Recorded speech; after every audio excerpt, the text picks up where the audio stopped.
So I'm glad to be here. I teach at Utah Valley University and I teach privately for over 35 years. And the longer I teach, the more I come to see the value of sight reading. And so hopefully you are fellow believers, like I am. I have to say that this provocative title is not really meant to be arrogant in any way. It's just, you'll see kind of what I mean as we go along. I brought a bunch of great sight reading books with me that I use all the time. And but what came about was, as I do a lot of sight reading in my second job, which is a collaborative pianist, I realized I'm doing a lot of things that maybe I don't teach my students to do, because I didn't think about how do I do what I do. You ever thought about that just as a pianist? How do I do these arpeggios? What are the things that maybe I just take for granted? And I thought to myself, could I create actual teaching words, terms, experiences for my students so that they could learn what I've gained over the many years of experience that I don't remember my teachers particularly telling me. I just sort of figured it out on-the-job training. So playing for people is one of the best ways to become a talented sight reader, but I think there are some other obstacles that sometimes get in our way, and maybe the books don't help address that because sometimes it's a little different for every person. So that's what I thought of last year, like what is it that the books aren't teaching and the teacher needs to teach? So we're going to dive into that, and I would love for your feedback and your comments or questions.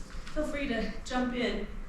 And so that's a picture of me playing with a violinist at UVU. So I thought, since you have that on your handout, we might as well just throw out what my list is, and we're going to cover these things in hopefully the 40 minutes. So, eyes on music, or as I tell my students, eyes up, which a couple of them thought meant up, but no, on the music, not just looking around. And that's one of the first things I realized that I do is I hardly look at my hands. That's a true sense of freedom. I think about all the other instruments that don't have to look down at their hands. There's a lot. And they just kind of have this natural landscape memorized. And ours is a large landscape, but it actually can be memorized to a great extent. My favorite reason I believe in this is because I had a friend who was blind, and he was at U of U with me as we were undergraduate students. I was paired with him so that he had to complete an assignment, and I would write it down on paper, and then he could submit it. So we'd go to the practice room, and I would say, okay, the teacher said we have to do a chord progression. It starts in this key and modulates to that key using this pivot chord or whatever the assignment was. And he would plunk it out, and I would notate it, and that's how we worked together as a team. Well, one day he said, you got to come listen to me play down at the hotel, at the jazz lounge. So I went down there, and I watched him play, and my jaw was on the floor. I didn't realize he could play so effortlessly, so correctly. And you know, with jazz piano, you're going all around, and I knew he was totally blind. So I thought, it was so humbling. I thought to myself, how am I missing so many notes? I can see them all. So obviously there's more to piano playing than watching what's going on. All right, rhythm is always the most important thing and the least focused on. I have to say, hands down, I put it at 90% get the rhythm right, 10% get some of the notes right. And my students really think it's the other way. So they will do anything. They will fight tooth and nail to fix a note or slow down to get the note right and be behind, and or not really feel what their pulse is throughout the whole thing. So we'll talk about ways to talk about rhythm awareness with your students. And some of the essentials that books sometimes don't connect is the fact that we should be doing scales, arpeggios, inversions, because we can do those things and have instant formations of chords at our disposal. Also, how to train your eyes to track ahead. We know looking ahead is important, but sometimes just saying that is not enough. There's got to be a little bit more involved. And then my favorite thing that I've been kind of digesting over the year is, what does it mean to look at music? Does it just mean you're looking at that note, then that one, then that one? Or do you see a bunch of notes and know what they're about to sound like, what they're about to feel like, and what they mean, and what they might lead to? So we're going to talk about context. And how you can develop more prediction instincts. All right, so let's just move on. Oh, yes, thank you. The emotional aspect of sight reading. If we pretended this was a group therapy session, how many, by raise of hand, feel anxiety when you're asked to sight read? Like crippling anxiety. Yes, and you don't want to do it, so what do? You avoid it. And so then it just becomes like a dragon in your closet. You don't want to open the door. So a lot of that's related to how we handle anxious situations in general. And sometimes as teachers, we have to address that as well. So breathing, important. Before we dive into sight reading, I want to ask you about what's the difference between true sight reading and just quick learning. What do we have here as far as some thoughts? Sight reading and quick learning. Go ahead, raise your hand high, be brave. It seems to me like sight reading would indicate that you are like looking at music for the first time and you're trying to go through it bit by bit without stopping, and you're trying to create a consistent flow, whereas quick learning, it oftentimes when we're sitting and practicing, even if it's a short piece, you break it down, you practice one bit over and over, and you practice the next bit over and over, and then you put it all together. And you can do that quickly, but it's not quite the same thing to say. Okay, that's a good establishment. Anybody want to add anything to that? A little branch? So once you played it through, you're through sight reading. Ah, good point. So you're going to do it again. It's Not sight reading, yes. My students are always flabbergasted when I say, and you can only practice this once. And sometimes they keep doing it, and then we have to make sure they know the difference. Okay, any other thoughts? Quick learning versus sight reading. If I had to distill it into two important things, it's how much time you have available to learn the music and what the purpose is. So obviously my animations are really wonky, so just remember I am a musician, not a tech person. But the purpose of sight reading is usually the reason we're doing it. Somebody asked you to sit down and play for a choir practice because the other person was sick, and you can't spend a lot of time learning it. Or I do a lot of sight reading because I'm in vocal lessons. Yesterday, I was in a music theater master class for 2 hours, and the music theater students, these actors who are in musicals, would bring me a song from a show, and they'd sit down, they'd be right next to me, and they'd say, this is about my tempo, this is where I'm starting and where I'm stopping, and then they would stand right here and we would perform it. No rehearsing. And I did this yesterday, and out of the 2 hours, I knew one piece. So their life is on the line, and they're actors, so they're highly sensitive if things don't go right. It's a bad day for them. So I had to do my best to keep what you were saying, keep a flow going so they can sing on top of it. And so what's the other picture? Oh, there we go. All right. I think the skills you need as a good sight reader are going to make you a faster learner. Mm-hmm. And we just don't get through enough repertoire. Would you all agree with that? Your students don't, you don't. You could be learning a lot more. And often it's because it takes us a long time to process what we're looking at. So the skills of context and analysis and trusting our ability to see the music and still know that we'll land on the right notes or close to, those are all going to help you just get through more material. Occasionally at night, one of my favorite things to do is to read through a lot of the Well-Tempered Clavier. And I try to play through ones I hadn't played before, or I'll do a Mozart polka sonatas, or I'll do Chopin waltzes. Just the more music I can play through, the better I am as a teacher, and then I can think of what would be good for students, what's too hard, or what's a good option. So it's going to help you in all those ways. To think of two tracks here, a physical track and a visual one. I thought that I could put a lot of these categories into one of two tracks. How we can teach physical instincts And we start with just having a vocabulary. Think about that. Everybody, hand in the air, hold a D major triad. Okay, so your vocabulary is your hands are about so many inches apart, your middle finger a little bit more curved. Do you know where the black key is? So a physical knowledge of how something's going to feel. I had a video I took of a student yesterday, I think I could show it. And we talked about the intervals, and I said, we have to look at all those intervals so you have an expectation of how they're going to feel. Not just that you know they're there, but if it's an octave. And so you have a piece of paper called Eyes Up, 1, 2, and 3. These are some of the skills I made on Sibelius, my favorite program in the world. And because I was trying to help even the little ones be able to play the piano, all different intervals in different random sequence without looking down, to teach them they know these sizes. Here's another great thing you can do with your students. Okay, everybody, kind of put your hands, have your hands free so everything's down. I'm going to throw a basketball to you. You should catch it. Okay, here it comes.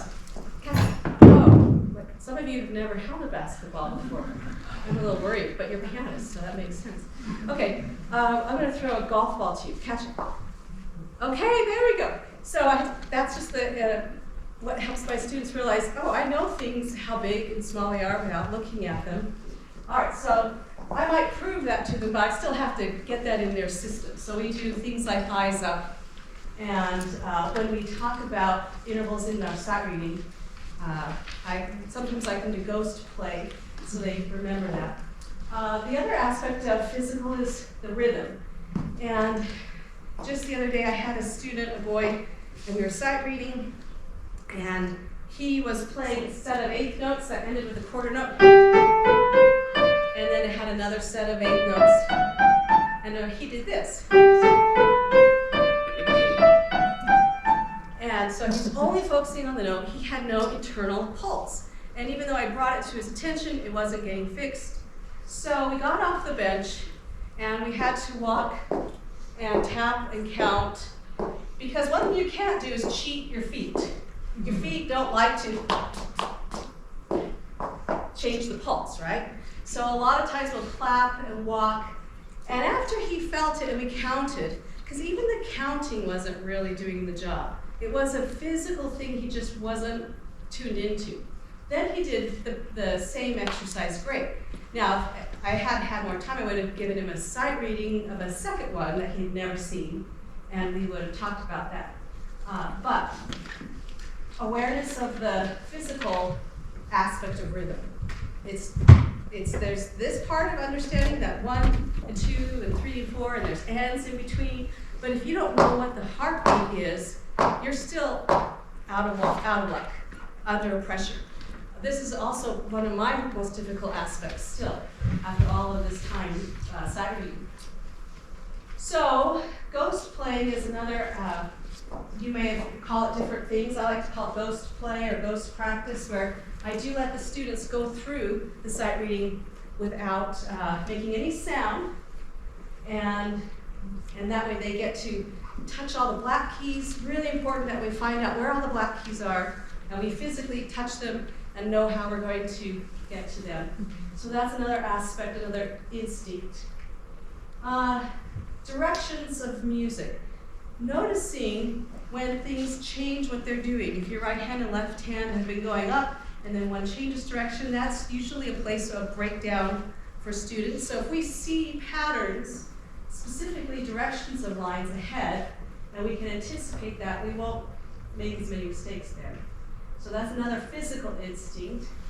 And then, of course, the topography of the keyboard.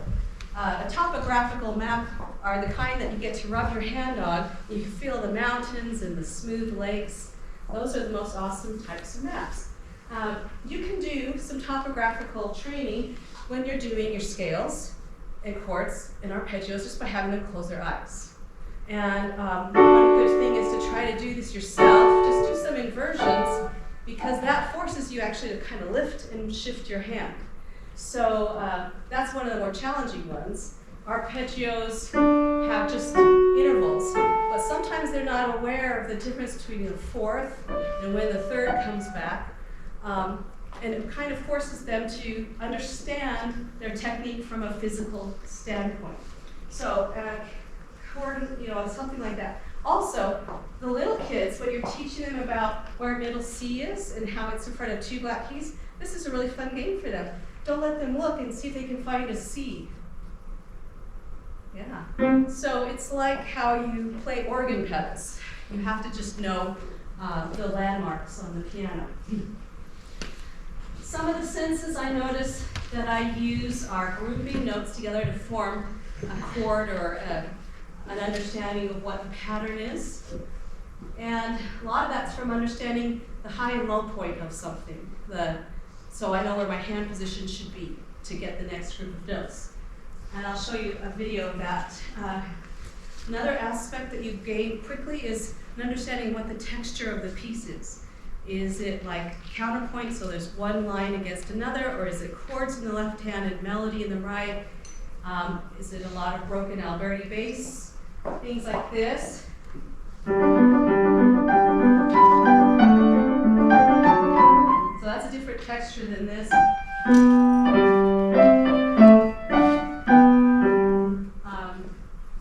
So what you are about to have to do really switches when you've studied what your texture is ahead of time. We've already talked about evaluating interval connections. And one question I ask a lot of students is, what's different? Where is this going to get tricky for you? Because the first measure is what they spend 90% of their time looking at. And that one I think they can completely sight read, but it's really what comes around the corner.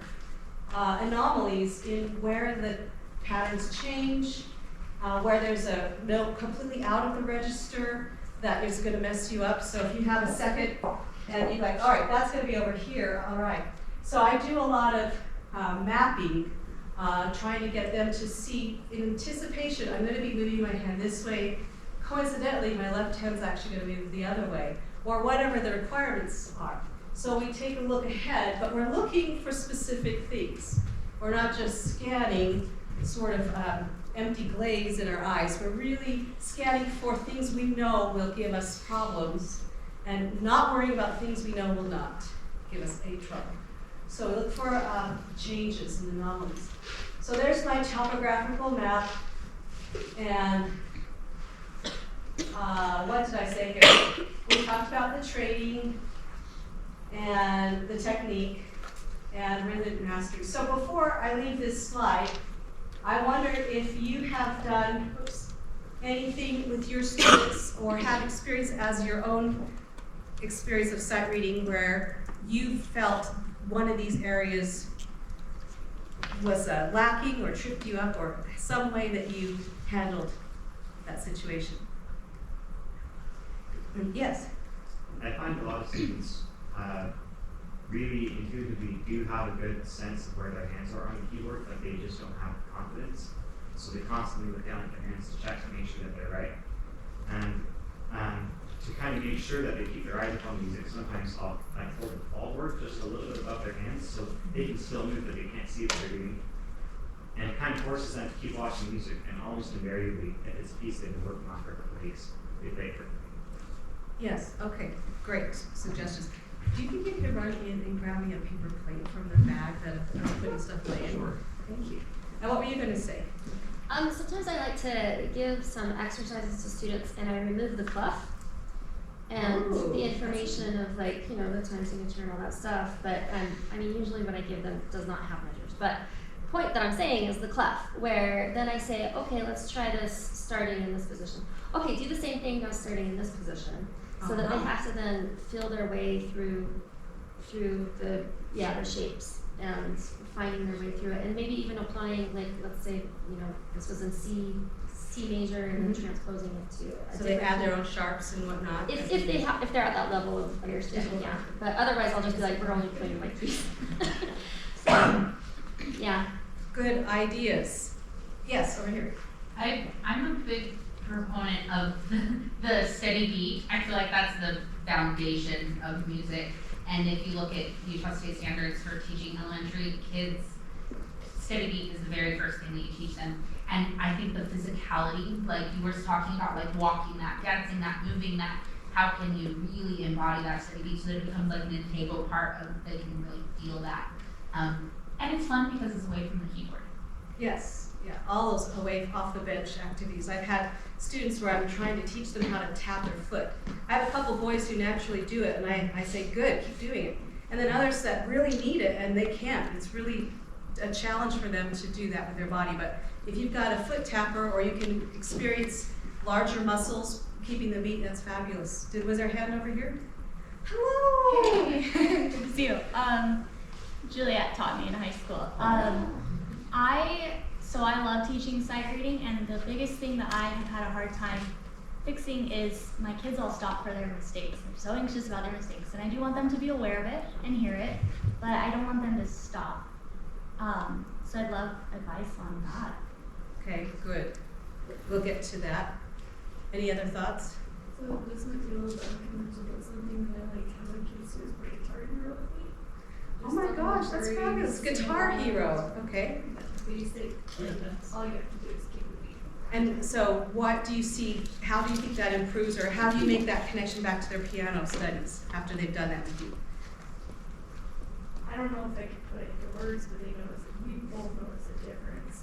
They actually, yeah. Put it into words. I would definitely get their words. I would ask them, how do you think Guitar Hero changes how you see this pulse in this piece? And yeah, I would love to get that feedback. Did you have your hand up?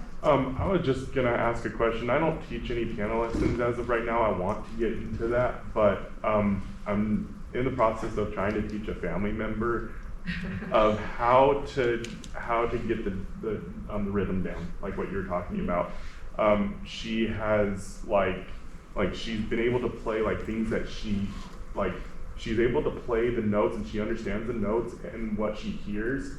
So she can play something she's already heard before if she has the notes up, but she knows like 1 and 2 and 3 and all of that, but she's kind of like she doesn't know exactly where kind of that feeling. Is there like other exercises besides the like marching around and clapping? Drums, small percussion tools. I use a lot of that with cards with rhythm just written out, and we do bongos or something like that. Mm-hmm. We've done cups, rhythm cups by Wendy, what's her name?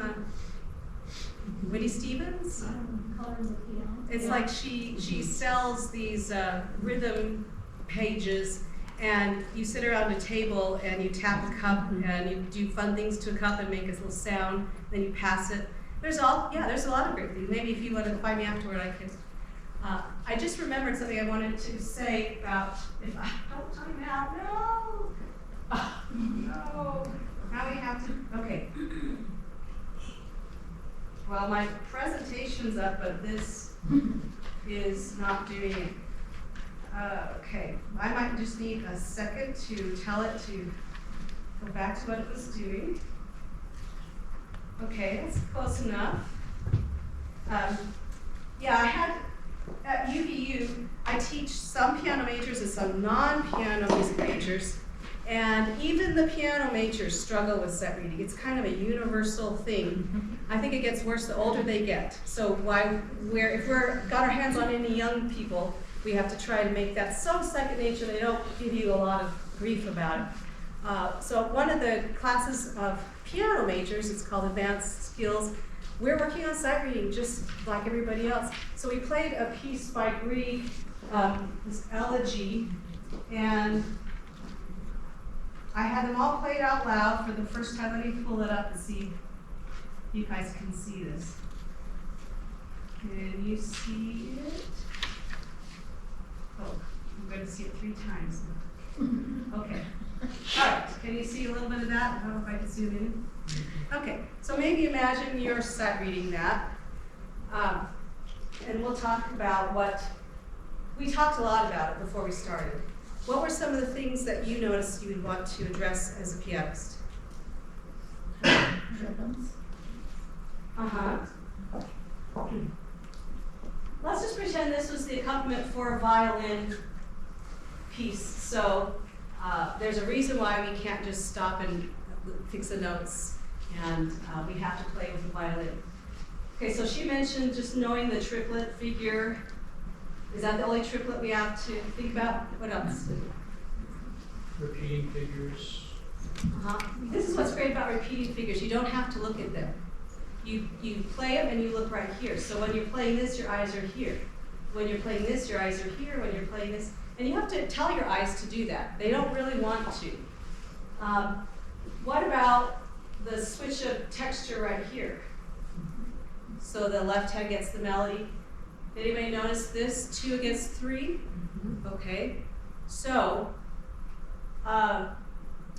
you could quickly just tap that out if you want to.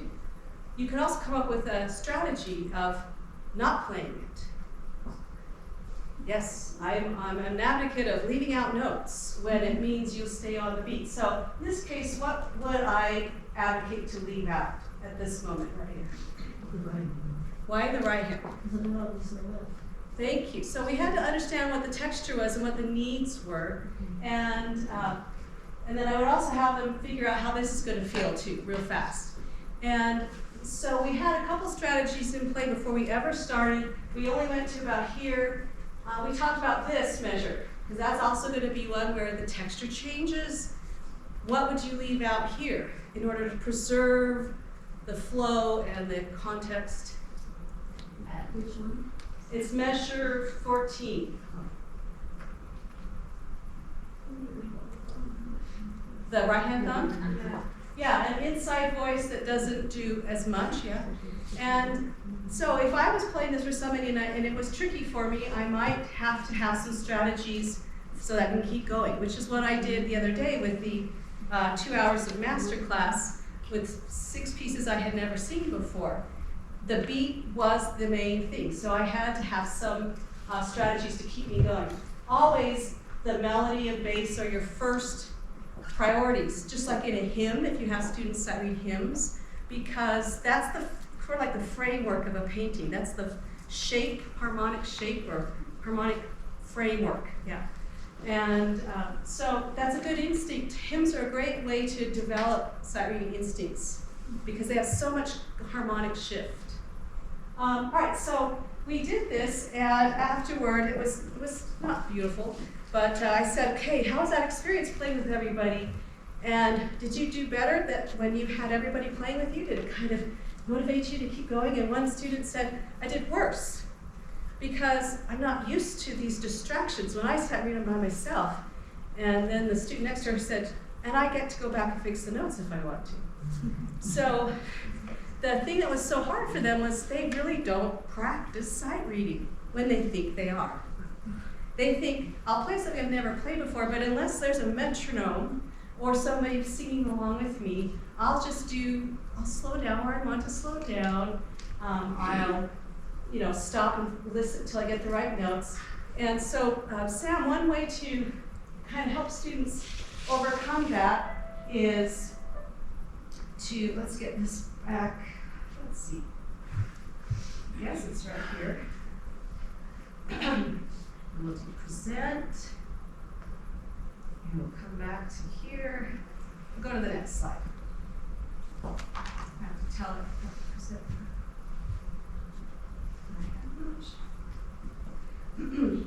So I want to help them overcome their desire to fix everything, and I just take a little card. So I'm going to have a, just forgot your name on again. Levi, come on over to piano. Do you mind if you're a guinea pig?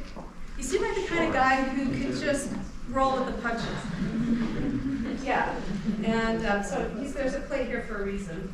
Let's just pull out something not too crazy here.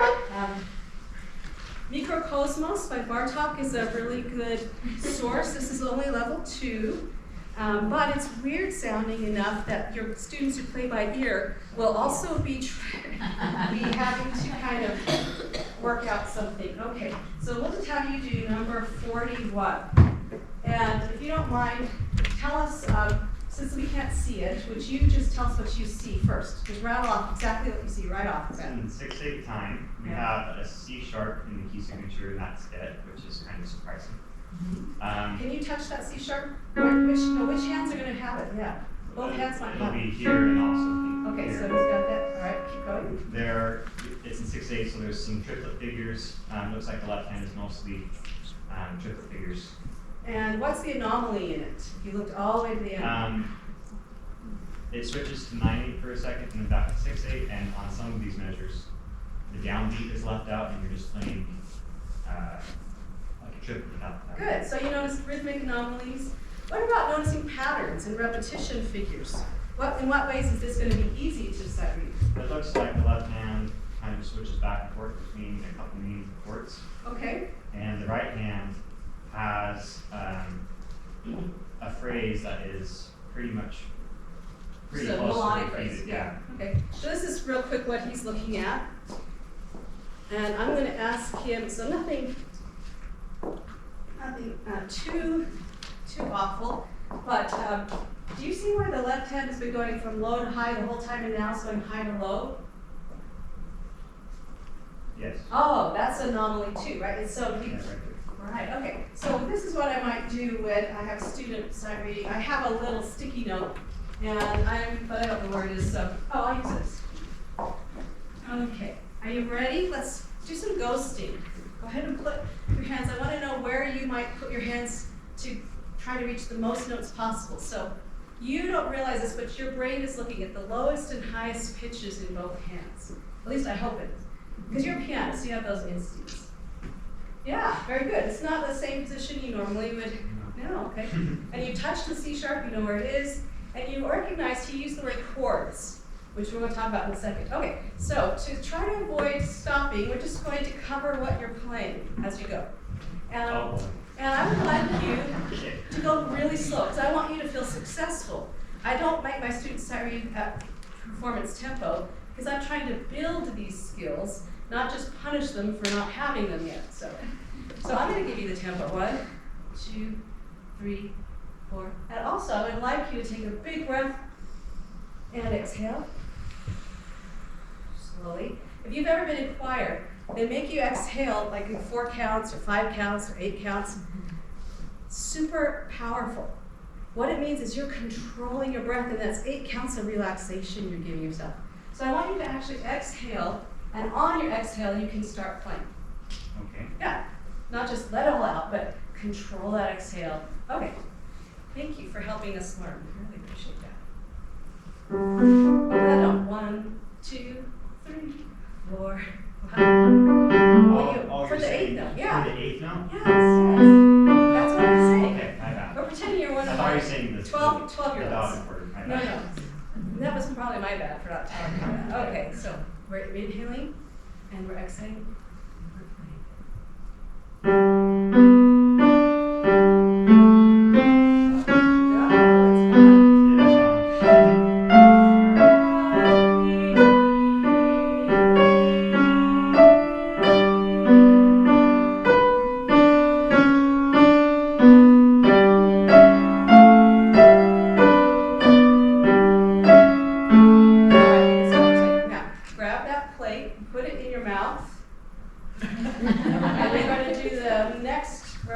Starting right here to the end. Okay. You may look down and see where your hands are. All right, now, I want you to imagine I'm still right here singing with you. All right.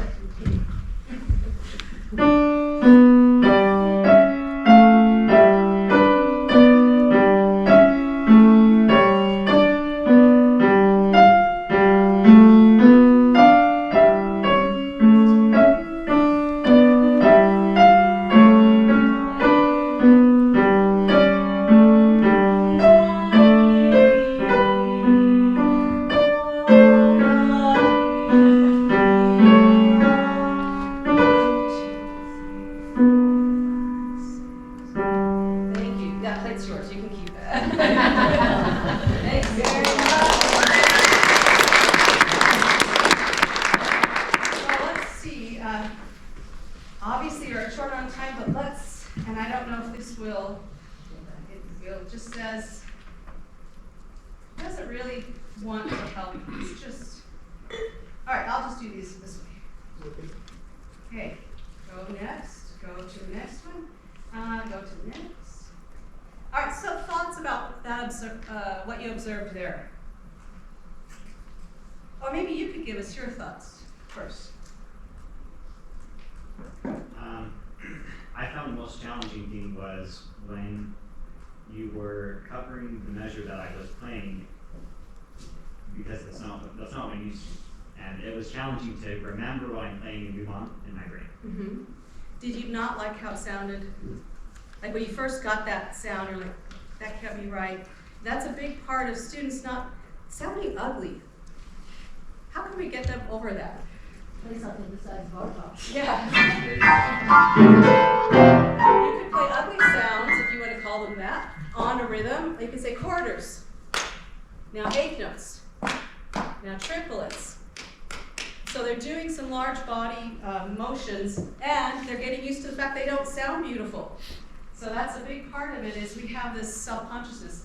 So I covered a lot of these, but some things I did is I sang with him, or we'll have the metronome going, and we do the slow speeds so that there's a sense of, oh, I did it. It wasn't that bad. That's what you want to build on, is success. You could have them partner up with students to do duets. I have a lot of students that they just won't breathe while they're playing. And so I kind of go with them, and we talk about breathing. And I don't let them start their arpeggios, or their 4-octave scales, like this. Make them do this. They actually have to already be letting the air out in a controlled way before they can start, because we don't think about breathing so much.